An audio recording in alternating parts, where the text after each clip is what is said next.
and welcome to The Game Changers. I'm Sue Anstiss, and this is the podcast where you'll hear from trailblazing women in sport who are knocking down barriers and challenging the status quo for women and girls everywhere.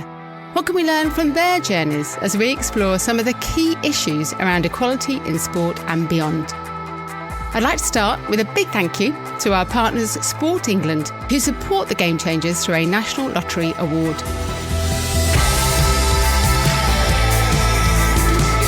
Today, I'm incredibly excited to be joined by Andrea Spendolini-Sirieix, a British professional diver who has already won 2 Commonwealth golds, 2 European golds, and a World Championship gold, and she's not yet 20.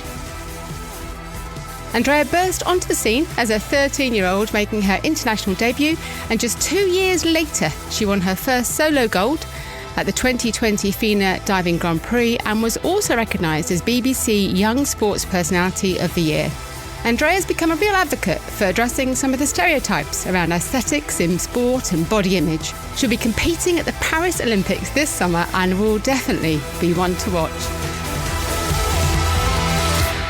Andrea, can I take you back to where it all started? So where did you grow up and how much was sport a part of your life as a family? Yeah, of course. Thank you for having me first off. Amazing pronunciation of my name. First time, where it's like first time round. I've been practicing. Yeah. I've been practicing. Well, it's been paid off. So I grew up in Peckham, London, and I've always been involved in sport somehow. I was a very fidgety kid and I had a lot of energy, so I needed to expel that energy somehow. My parents thought it was best through sport. So I did like gymnastics, I did breakdancing, I did tennis, I did swimming, and then we stumbled into diving because I was talent tested in my school. So Chris Snowd from Crystal Palace came to my primary school and was like, "Can you jump?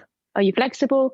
And obviously, I wanted to like try hard because I wanted to show off my moves and everything. And he was like, "Oh, you could come and try diving." And I gave it to my mum, and my mum was like, "Another sport? That's brilliant." So we went and we did a tryout, but I was like, I'm doing all of these things already. Like, I don't want to add another sport. And I was like, because my friends weren't going, I didn't want to go. And my mum was like, "No, we're going." And we got the whole family there. And then somehow I got through and they were like, "Oh yeah, we can start doing some lessons now." And then again, I was like, "No, I don't want to." And then my mum was like, "Come on, you need to." And my dad was like, "Come on, you just go and try." And then I haven't stopped since. What was it about diving that you loved? So obviously you dropped other things too, but what was it that you loved about the diving itself?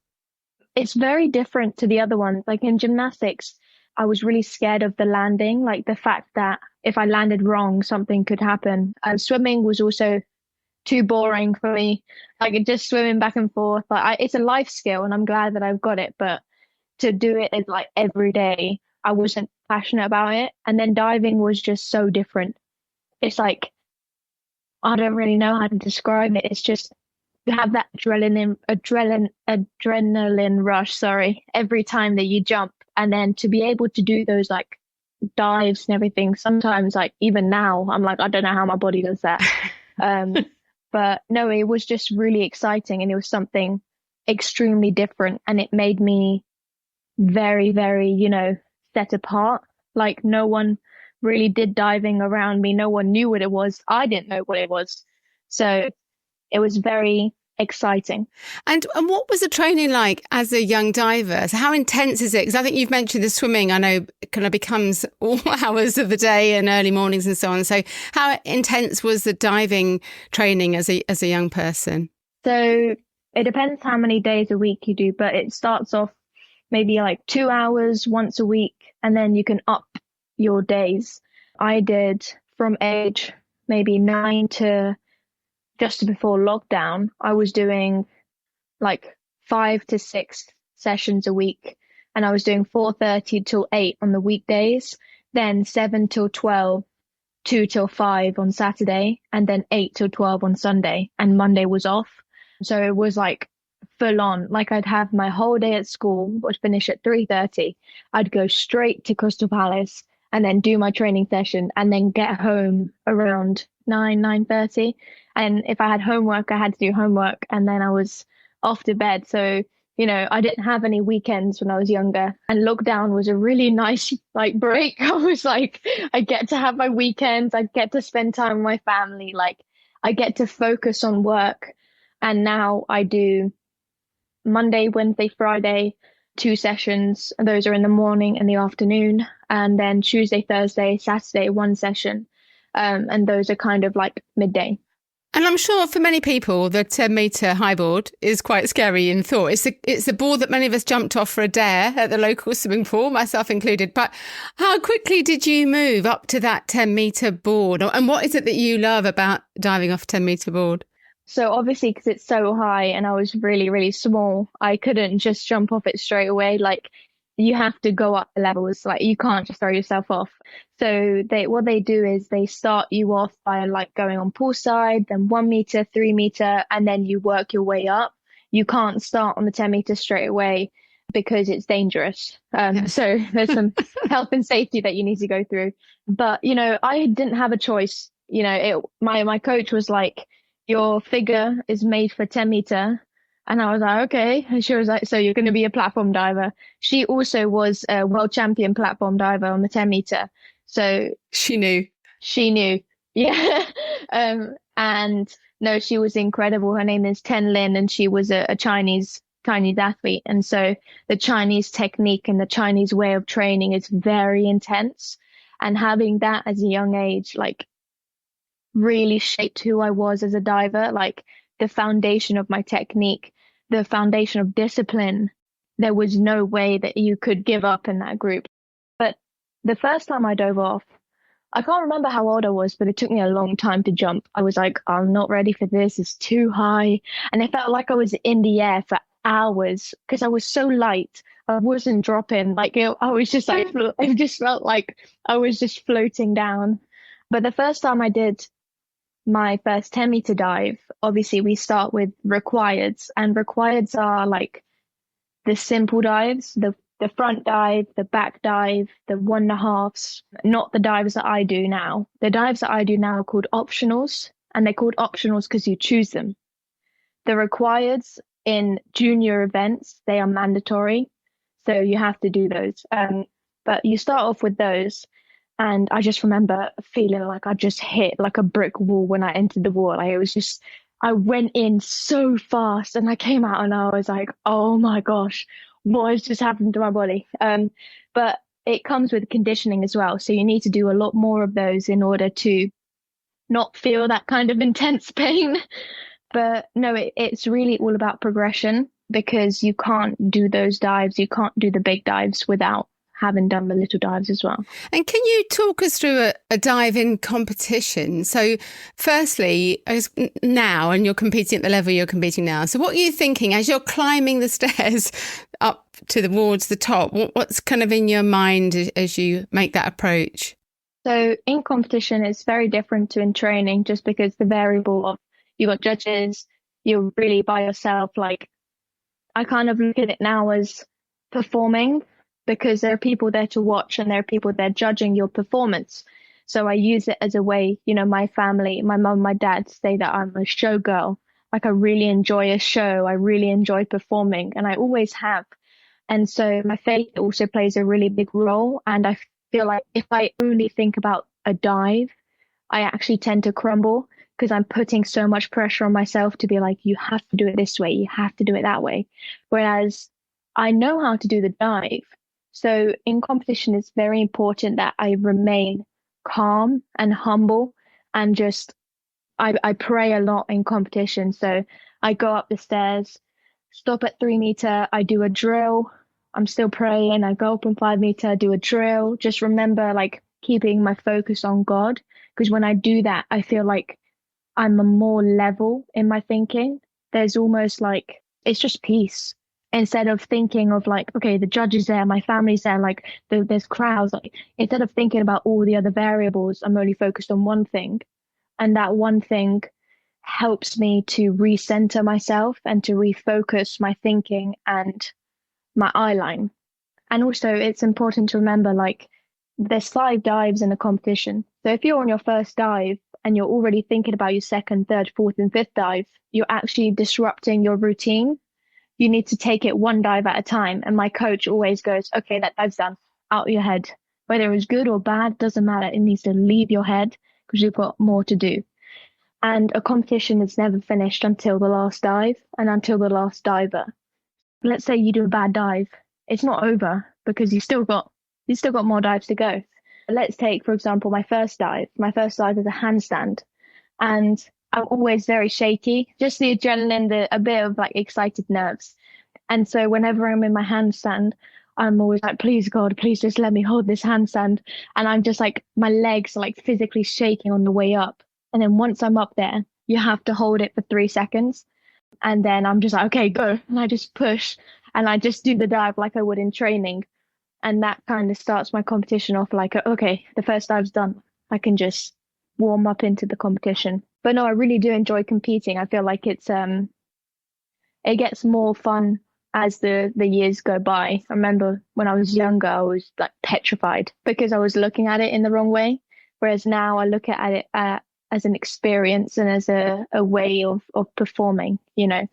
And have you always had that faith from a young child? Is that kind of with your family? Is that something, or is that something you found in the last few years as you've competed? So I became a Christian when I was 12 years old. I've always believed in God, and my mum's side of the family are very, very strict believers. And I always was like, believe in God, but I don't know where to go. And I always found it so beautiful when I would enter a church, and especially the church in my mum's village, and I would feel like at home, just like how beautiful it was, and like the dedication to God. And I just felt very like that's where I belonged. You know, as the years have gone by, I've definitely created my own relationship with God, where it's like not just my mum saying, okay, we're going to church today. It's actually like me wanting to go, me wanting to study and pray. And it's something that is right at the core of my being. You know, I wouldn't be who I am. I wouldn't be where I am without God and without faith and without that community. No, it's really helped me in tough times and in the good times as well. You know, it's not like the only time I talk to God is when I need help. No, I talk to him every day. And that's really strengthened my identity as well. Because I feel like for a long time, when I was far away from God, my identity was in diving. And when that failed, I feel like I failed. Whereas the closer I am to God, the more I'm like, these are bonuses. Diving, being a diver is a bonus. Going to the Olympics is a bonus. It doesn't create who you are. It's an addition to who you are. And that has really helped going into competitions as well, because I'm thinking, good or bad, this doesn't define who I am, and this doesn't change who I am. And I feel like with every competition, you gain something. And if you look at it in that way, it really helps, because you either win a medal or you win a lesson. You know, I feel like sometimes winning a lesson is more valuable than winning a medal, because you want to grow. And I feel like if you're always winning medal, there's like no reason to grow. Whereas if you go through peaks and troughs, you have a reason to want to change. Yeah, absolutely. I was going to ask you, you've almost answered it a bit there as well, about how you handle nerves before those big events, especially when it comes down to that final dive. And I was watching some of your dives again in preparation for talking to you, and I get really nervous when I'm just watching on the screen. I was still nervous. But I clearly then your faith and that approach, as you would do with any sort of working with a psychologist, has helped you in that approach of actually when you're on the board and you're walking out and it is that final dive. I've learned how to compose myself throughout the years. Like definitely like at commies, for example, my heart was it was beating so fast. Like I could physically feel it in my throat. And obviously I get excited. You know, these nerves aren't like, oh my gosh, I'm scared, or like, oh my gosh, like this is an exciting feeling to kind of be like, okay, I'm going to close this competition on a good note. But I feel like there's 2 different kinds of nerves. There's nerves that stem from excitement, and there's nerves that stem from pressure. And the ones that stem from pressure are usually linked with fear. and it's kind of like a fear of disappointment. Whereas the ones that are linked with excitement are, like a feeling of excitement to perform and a feeling of excitement to compete. Doesn't necessarily mean to do well, but it means, showing joy to being able to compete. And I feel like sometimes as athletes, we kind of take competitions for granted because it's like, yeah, I do this like every day. But it's also like, okay, but you were invited to this event. Like you were chosen to go to this country, or you were chosen to compete for your country. Like it's things that we shouldn't take for granted, but we do. And I've really had to check myself on that a couple times because I've been like, oh, I'm tired, or oh, I'm far away from home, all of these things. And I actually have to be like, actually, I'm here. Like I want to make the most of it.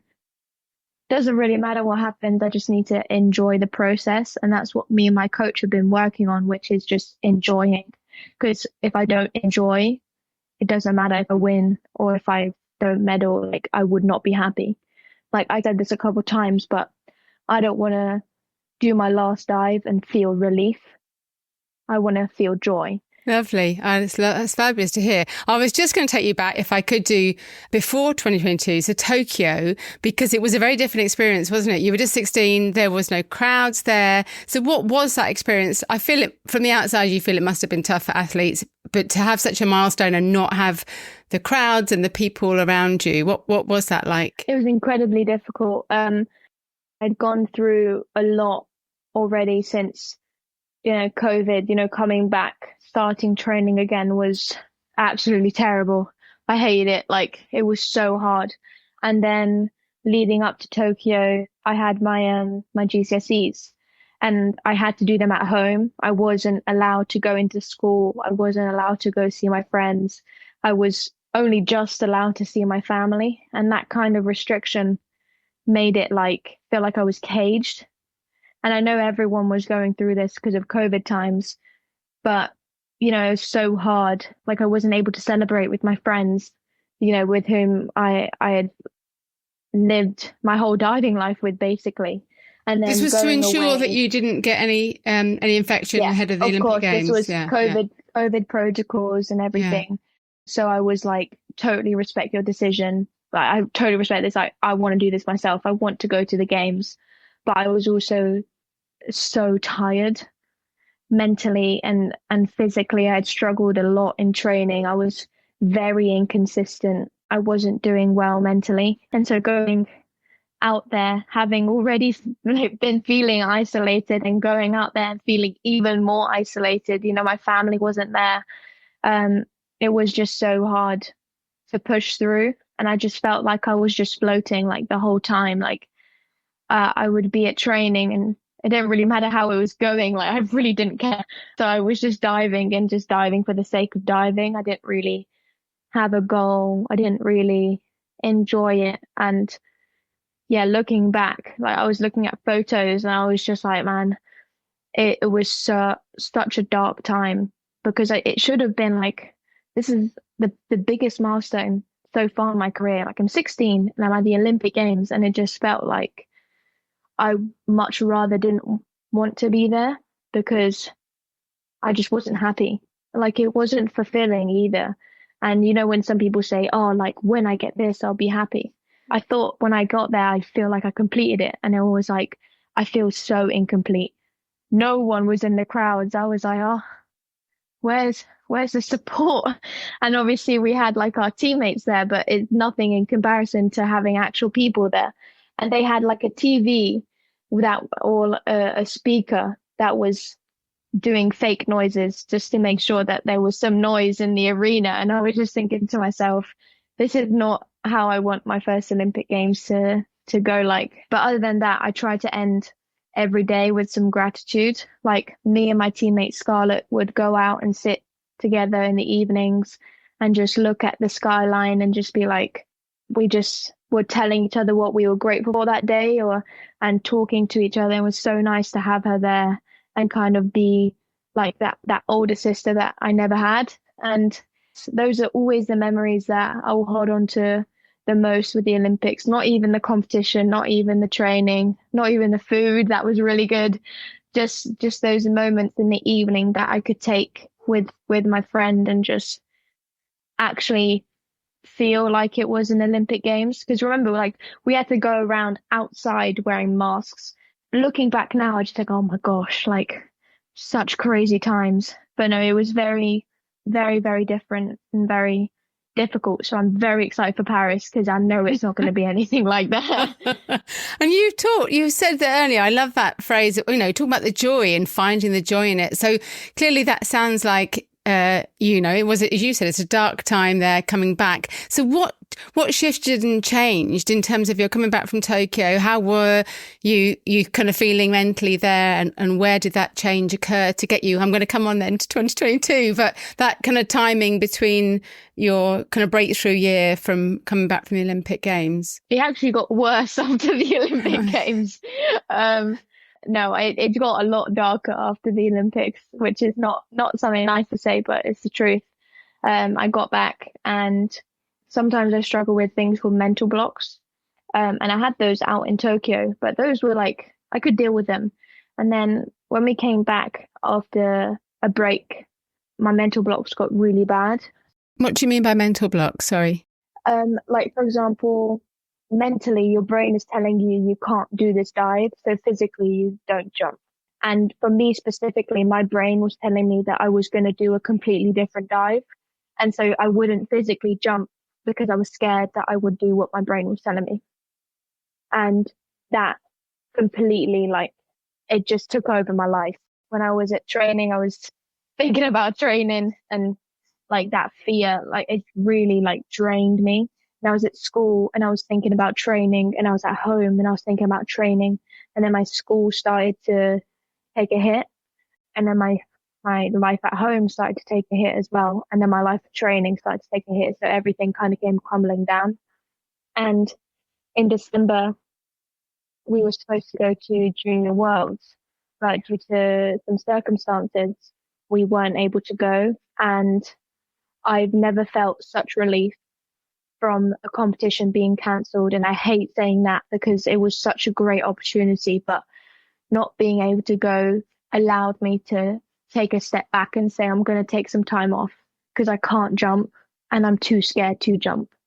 So I took a week off, and in that week I was being normal, and I was so bored. I was like, this is not what I envisioned. This is not what I envisioned, normal life to be like. There was nothing that was making me want to grow.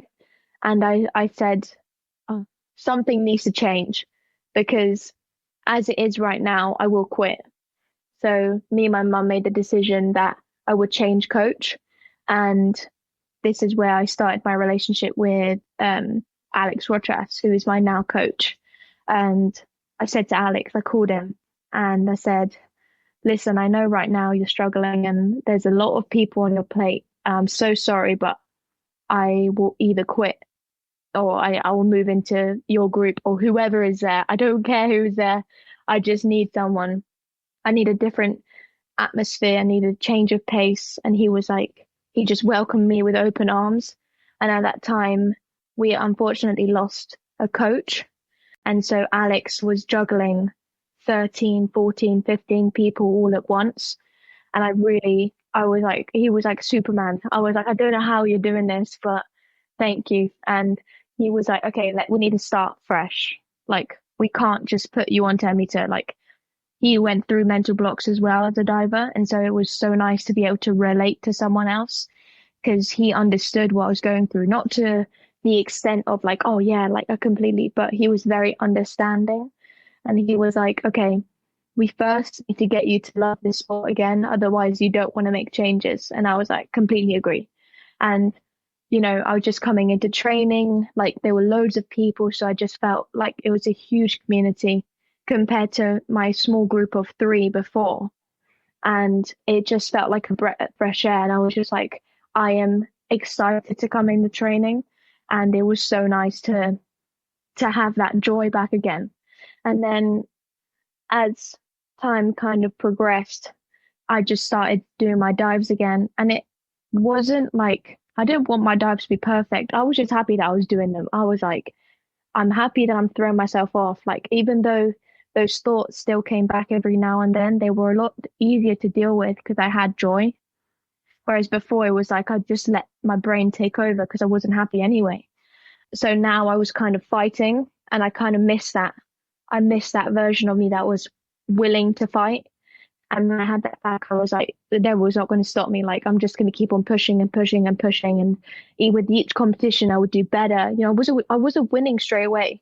And I'm glad that I wasn't, because it kept me humble and it kept me wanting to fight. So I was fighting and fighting and fighting. And then came Budapest in 2022. And I don't know what happened, but I just got complacent and I finished 19th, didn't make the semi.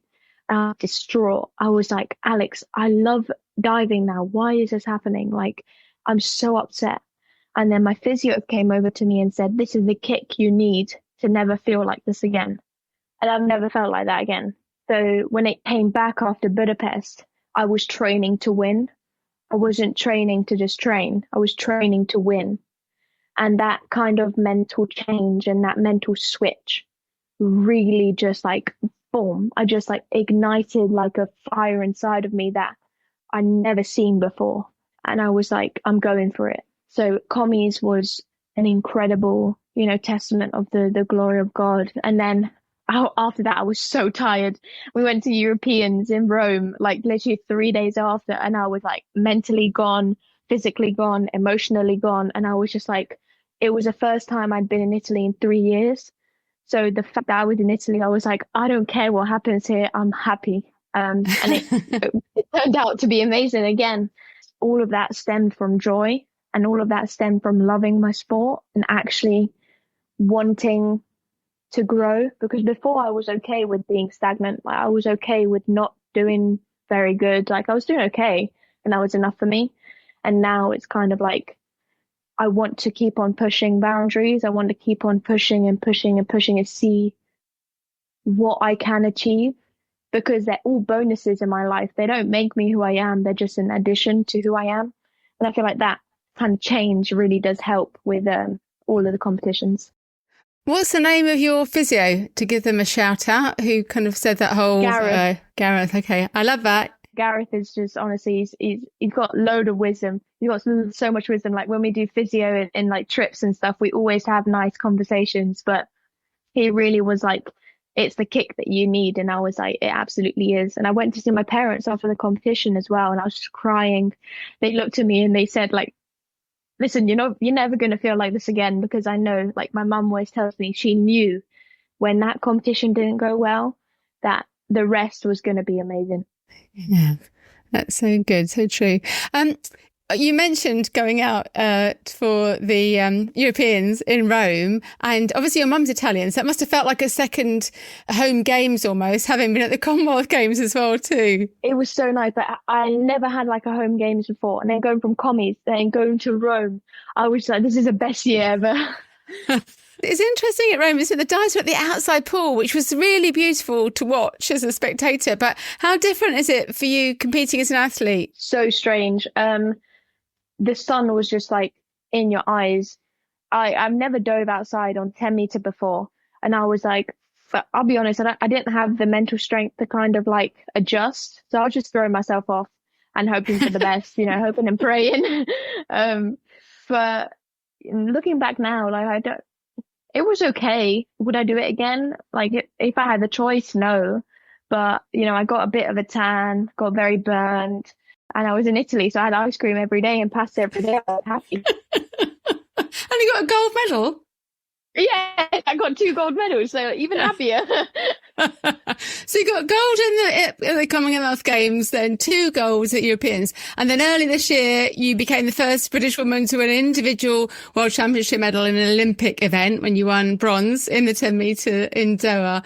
So, and then you also went on to win bronze in the synchronised event with Lois Torsten, and then a gold with the mixed diving event alongside Tom Daly. So clearly, I think it's really interesting to hear that story as to the shift that you saw then in those World Championships from where you had been before. Did it feel very different in Doha? Did you feel very different as an athlete? Well, yeah, definitely. Like Budapest was my first World Champs and I didn't make a semi-final. Fukuoka in 2023 was my second World Champs and I didn't make the final. And then going into Doha, I was like, I just want to make a final. And I was very nervous in my semi-final. Like my prelim, my thought process, my routine, everything was so spot on. And then it got to the semi-final and I was like, oh, I'm pretty nervous. I'm pretty shy. And then Alex could see that I was in my head. When he sees that, he talks to me more and he gets me out of my, you know, the stress that I was in. And then my final, I was like, I feel like I've completed the goal. Whatever comes from this final is an addition. The North Korean girl was really on my case. And I was just like, I enjoy this. I enjoy fighting because at the end it feels more like I earned it, you know. And I really, really liked that she put some pressure on me. And then I put pressure on her. And then she fumbled a little bit. And then I was like, I just want to just do a good back twist. And I was a little bit nervous just because I was like, she's quite good at the twist as well. And then I saw a personal best, like you can see the scoring, and I saw that I got an international personal best, and I was just so happy. Like whether I got the medal or not, I was just happy that I got a personal best. And no, it was incredible. My dad was there, and no, it was so nice. Alex cried as well, and I was just like, oh, I don't know. It was so good. It just felt very rewarding. I was going to ask you about the preparation for synchro events, if I can, because I guess from the outside, as an outsider, but it does feel like it must be so much tougher than training for individual dives. So how do you manage to get so completely synchronized? Can you just briefly talk through, but the process of learning a new dive with somebody else? Yeah, well, synchro is actually very, very interesting, where it's like usually you get two people who are quite comfortable in the individual events, and then you just like do a little bit of changes, and they usually put two people who are quite similar together. So it's never like you have to make like a drastic change, like that never happens. So me and Lois were put together in Rome, and they were like, we don't have anyone in this event. Do you want to try it? And we were like, okay. And then we just did some gym stuff, did a couple adjustments. And then from there, we were like, oh, this is quite good. Should we do some more? And they were like, yeah, okay. And then we're like, okay. And we just went from there. Like we find the time to train and we find the time to, you know, do some stuff together. But in reality, it's quite simple. You just need to make sure that you get in the water at the same time. I love the way you make it sound so easy. I'm going to move a little bit to, I guess, that whole piece of education. I've had 3 daughters at home going through the stress of A-levels, so I kind of know what that is like, dealing with that. And I am fascinated to know you've obviously balanced the mental demands of studying with the mental demands of your sport too. You've kind of finished now, so you part that, so it's all swimming at the moment. Where are you in terms of education and uni? What are your thoughts there? I finished my A-levels last year, and then I took a gap year this year, so I'm just doing diving, but I'm going to uni in September for journalism at City University of London. Oh, brilliant. Yeah, so I'm really excited to start that. Oh, fabulous. Well, let's have a conversation away from here. We can have another conversation about that. And if you weren't doing enough with your A-levels, you also did an EPQ looking at aesthetic sports. So why did you do that? What interested you in that area? It just popped in my head, this question of do aesthetic sports negatively impact sportswomen, you know, attitude towards food and body image? And I was like, oh, I could write a lot about this. And when I first started, it was like, it came to me so naturally. The words were just flowing on the page. And I was like, okay, so I'm going to talk to a psychologist, I'm going to talk to a nutritionist, and then I'm going to look at pieces online and, you know, see if there's any correlation to all of them. And I suffered with it myself. So I already knew that, yes, they do negatively impact. But for child protection reasons, I couldn't put in my own testimony. And I was completely fine with that because I had a lot more information that I could put in. I didn't just need to put in my own story. But no, I feel like that's something that I know a lot of girls have struggled with. And I know that in our sport, specifically, it's something that is very difficult to deal with because we're in costumes, we're judged. Diving is an aesthetic sport. You're judged on how you look in the air, your toes, your leg line, the way you enter in the water. And so, even with girls, when we go through our periods, we're still diving in the water. Like, we don't have that choice of whether we can or can't compete. You have to compete. With training, it's different, but with competition, this is a competition. You can't opt out of it. But no, it was something that I knew was there. I just didn't have the evidence to prove it. And have you done more with that now? So are there more conversations happening within the sport? Do you think it's kind of not necessarily just your EPQ having a positive impact, but do you feel that more conversations are being had? I feel I see it across other sports, but what's it like in diving in terms of kind of attitude to and body confidence and, restriction of diet, etc., around aesthetics? So I feel like there definitely is more of a movement towards education, which is very important. And, even though it's quite a painful light to shed, it's very important that it's spoken about. And I definitely, I don't shy away from the conversation. So if it's brought up, I'm like, yeah, let's talk about it. But I feel like it's definitely, the education in young girls is definitely increased. Obviously, there's a lot more that we can do, but in regards to period as well, like a lot more women are speaking out, which is really good because then, if one person speaks out, another one does and another one does. And it's kind of this snowball effect of positive change where it's kind of, we're moving away from feeling embarrassed and feeling unsettled about talking about it. And it's more widely accepted, which is what we need, because if we don't talk about it, then nothing's going to happen. But no, I'm definitely an advocate for opening conversations.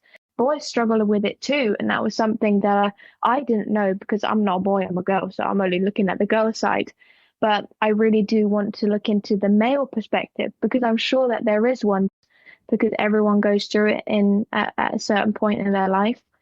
And I know that sometimes now I still struggle with it. And only now am I comfortable enough to talk about it. And I know that as a younger person, I was like, I'm going to get judged if I say this, or someone's going to say like a bad comment. And it's very, very important that we stray away from that. Judgment on other people and what they're struggling with is disgusting. And I feel like if someone brings something to you, especially if it's got to do with their mental well-being or their, what they feel about themselves, that you treat them with love, because otherwise they won't come to you again. And driving that forwards is just going to make a huge difference. It's great, isn't it, that we've witnessed in more open conversations in gymnastics, especially in recent years, with female athletes calling out the overly high-cut revealing leotards and some even choosing to compete in unitards. So what's the situation there for female divers? And actually, as you've said there, it's not just female divers, is it? It's like the men's diving outfits aren't huge either, are they? So I just wonder, as an elite athlete, do you feel you're able to call things out, or is it really hard to take a stand in a sport that's so much about selection and judges' scores and so on? I kind of feel for the athletes often. I feel like with diving is different than gymnastics. I personally wouldn't want to dive in a wetsuit, for example. But like with the outfits themselves, I don't necessarily see a way that we can, maybe obviously there's ways that we can make it so that less of our body is shown. But at the same time, the change that needs to happen is from the people making comments about it. It's almost like we're blaming the athletes for the comments that are coming their way. And I feel like that is absolutely terrible. I haven't asked for anyone to comment on my body. I haven't asked for you to tell me what you think about what I'm wearing. I don't comment on what you're wearing. So what gives you the reason and the power and the righteousness to judge me? And I feel like we will never make real change unless this is called out. Because, we can change everything. We can put unitards on, but there will still be someone that will comment. So I feel like we need to move away from blaming athletes for the way they wear their outfits, because this is our workwear as well. And in terms of that and those comments, how much does social media play a part in your everyday life now as an elite athlete? Do you use it to engage with fans? Not really. I don't really like message people or reply to comments or, reply to DMs. I never did that before. I did read them more, and that's why it affected me, because I've read things that people have said to me. But nowadays, let's say like a mum has texted me to ask advice for her daughter that's in diving, or a younger diver is asking for encouragement or just commenting on something, then those things I do really want to, be that kind of big sister that I had, and that I want to be for other people, because I want them to feel like I'm approachable. I want them, I've gone through so much, like I don't want what I've gone through to go to waste. I don't want the struggles, the pain, the tears to go to waste. And I want to help people that possibly are going through the same things. But nowadays I just use it for my own enjoyment, not for followers, not for people. Like, I just want to create a platform and a portfolio for brands that I'm proud of, not that anyone has pushed on me, because, no one can fake who you are, because then you're just going to be the second best version of who they want you to be, rather than the best version of yourself. And we're obviously moving closer to the start of the Paris Olympics now. You've already qualified in the 10-metre synchro with Lois Tilson. So congratulations there. That's super exciting. But how are you feeling as the games approach? And I don't know, do you talk openly about medal hopes? What is your kind of approach there? Obviously, every athlete goes to the Olympic Games with the hopes of medaling, but I'm really going there just to compete and enjoy these games, compared to what I couldn't enjoy in Tokyo.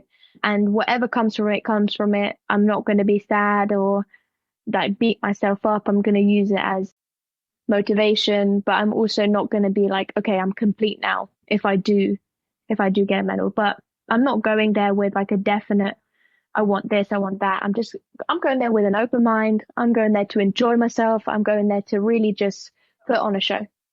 Fabulous. And you're still waiting to hear whether you qualify for the 10-metre individual event as well too. So what would that be like to compete at both of those events in Paris? It would be amazing. I mean, I'm so happy that my family can actually come. So again, I'll treat it like in synchro, and, we've got our nationals this week. So I'm just going to enjoy nationals as well. And whatever comes from it, comes from it. Again, it's a competition at the end of the day. And I am absolutely thrilled to have you as a guest on the Game Changers. And I realise how busy your schedule is. So I do wonder, how do you manage your time for media and sponsors when you're juggling training and competing, and still make a time for life and family and friends? What is your kind of management of that schedule like?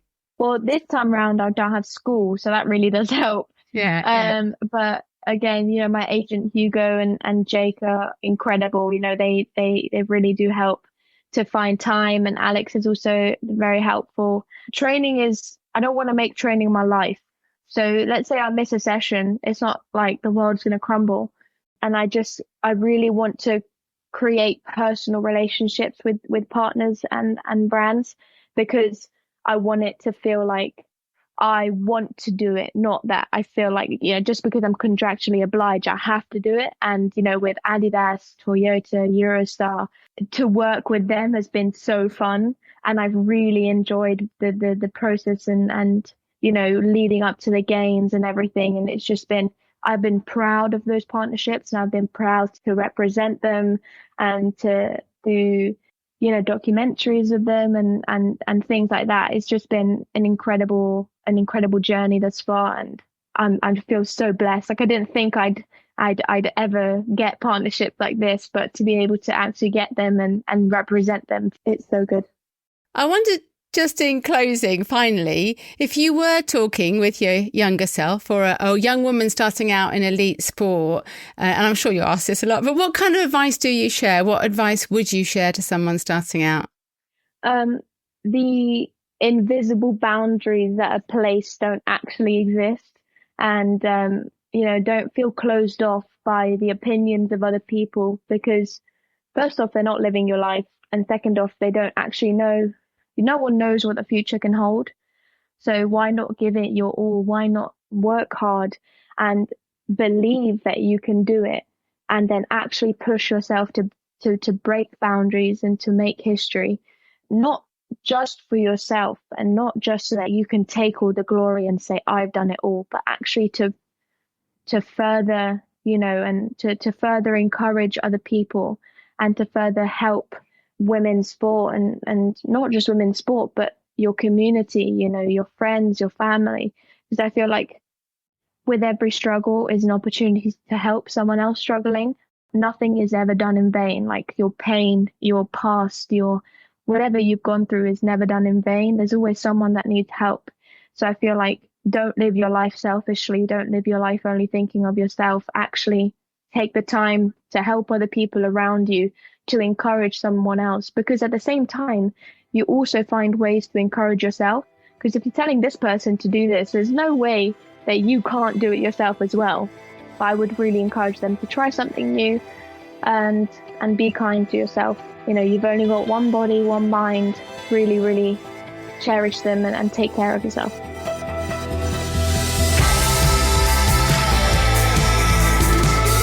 Goodness me, what an extraordinary young woman. I can't wait to see her compete in Paris this summer. If you enjoyed the podcast, there are over 180 episodes featuring conversations with women's sport trailblazers, and they're all free to listen to on all podcast platforms or at our website, fearlesswomen.co.uk. Along with Olympic and Paralympic athletes like Andrea, I've also spoken to broadcasters, officials and coaches, agents, CEOs and journalists. As well as listening to all the podcasts on the website, you can also find out more about the Women's Sport Collective, a free, inclusive community for all women working in sport. The whole of my book, Game On, The Unstoppable Rise of Women's Sport, is also free to listen to on the podcast. Every episode of Series 13 is me reading a chapter of the book. Thanks again to Sport England for backing the Game Changers through a National Lottery Award, and to Sam Walker at What Goes On Media, who does such an incredible job as our executive producer. Thank you also to my brilliant colleague at Fearless Women, Kate Hannon. You can find the Game Changers wherever you listen to your podcasts, and please follow us so you don't miss out on future episodes. Come and say hello on social media, where you'll find me on LinkedIn and Instagram at Sue Anstiss. The Game Changers. Fearless Women in Sport.